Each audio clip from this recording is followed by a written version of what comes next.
Okay.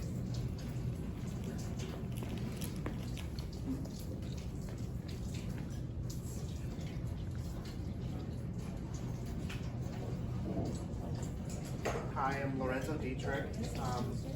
I go by Lorenzo Dolce as a painter, and this is a nice little painting that I did when I was 18. And I started painting when I was 13. I studied under Jim Harrington as a teenager. I did one course in high school for a summer program at the Art Institute in Chicago, and yeah. This is also a painting that I did when I was 18. It's in my mom's living room, and you can see how I've changed over the years. And this is a good example of what I'm currently doing. Thanks to Asha, I blindfold myself, and I do a blind gestural drawing, and then I come in and just intuitively paint. I mix all my colors from the primary palette of cadmium red, deep hue, cadmium yellow lemon, velvet turquoise, and I use white and black.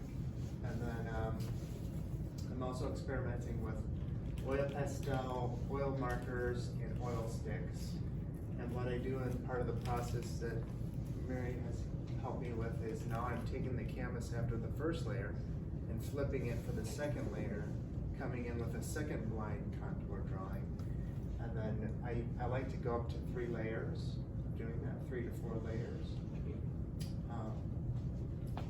So these are just samples of what these are from 2024. This is another about 4 layers of blind contour drawings and filling things in.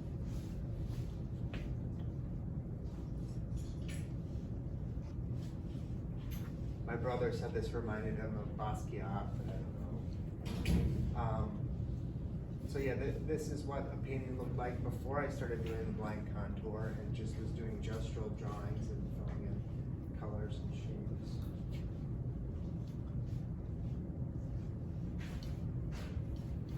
Very expressive painting.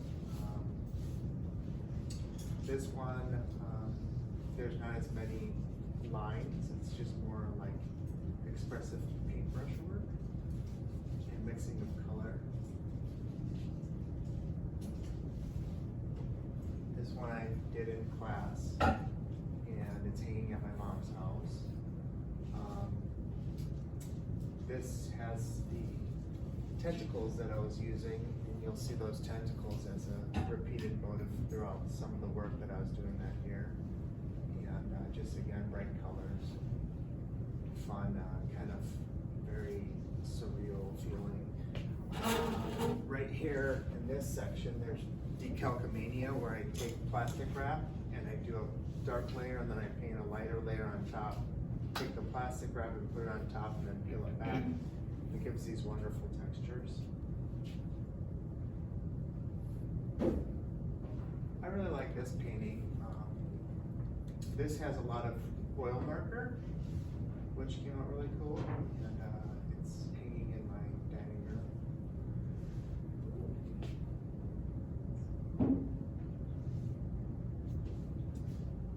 This is heavy use of oil pastels, the neon oil pastels. A little trick or tip, if you want to make your oil pastels dry down, hit them with a layer of liquid or oil paint over the oil pastel, and it will adhere to the canvas. Otherwise, if it's just oil pastel, it's still tacky, and it will get under. Does it ever dry? Unless you hit it with liquid or. Okay, you gotta put something up to seal it. This was one of the paintings that was in the Dragonfly Gallery show in September of this year. Very expressive, a lot of line work.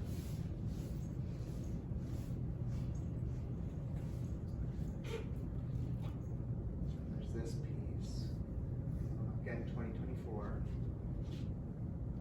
This piece I created in class. It's called Teeth. I like that you can see like little shapes of like a face with kind of a mouth. Those are all done unintentional, and they just kind of pop out after the piece is completed.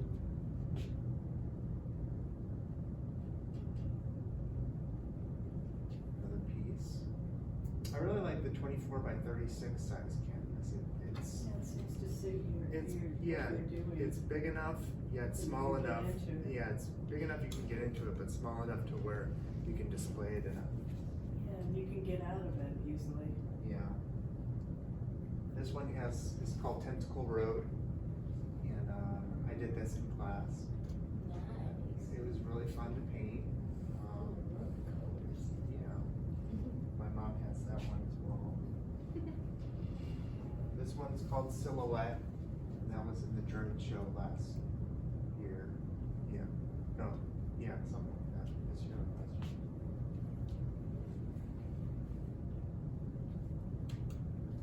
This was kind of an experimentation of just taking the paint and then kind of fanning it out with the brush to like give it a blurred kind of sensation. This one's called Fibonacci Eye. There's kind of a Fibonacci sequence right there. What does it mean, a Fibonacci? It's a numerical sequence. It's you can look up Fibonacci and there's an explanation of what numbers are Fibonacci numbers.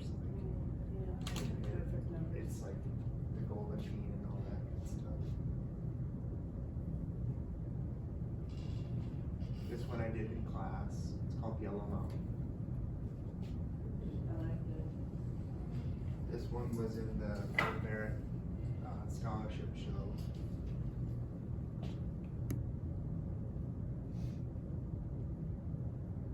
This one's called Nosy. There's a nose in there. So it's my most figurative work.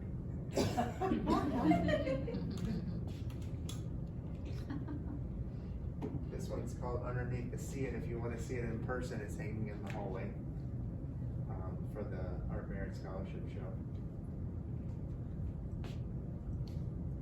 This one's called The Planetary Crow. And finally, the Shapes of Destiny #3, and this painting actually sold, which was kind of fun. That's cool. Yeah, and that was part of the Art Merit Scholarship show a while back. Oh, no already pizza? No psychedelic pizza. Man. So, any questions? I have one. Do you find if you come in here in a certain mood, does that affect your color choices? No, I'm not a moody person. That I could, yeah. I'm not very grumpy or like I don't wake up and go, I'm gonna paint. I'm just kind of a happy-go person. So, but and I don't think a lot when I paint. I like to have a clear mind. I like to have zero concept and just kind of go for it.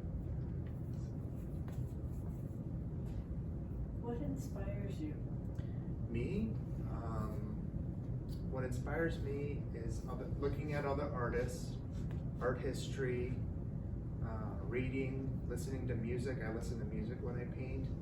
A big influence back in the day, I listened to a lot of Gary Newman, and his music is very like alien sounding, atmospheric and stuff like that. So that influences me in music.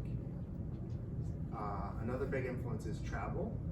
So I've traveled all different places. I've been to India, China, all over Europe, Italy, been to Mexico, I've been to Hawaii, and I just take in everything visually, and then when I get back to the studio, I just kind of Spit it out. spit it out. That's cool. Yeah. Anyone else? Who inspires you as far as the abstract work? Who inspires? Yeah. William de Kooning, Philip Guston for his wonderful pink colors that he used. I'm heavily into Julian Schnabel, Lee Krasner, Joan Mitchell, Helen Frankenthaler, Motherwell, Franz Klein. Those are all the early 60s. Yeah.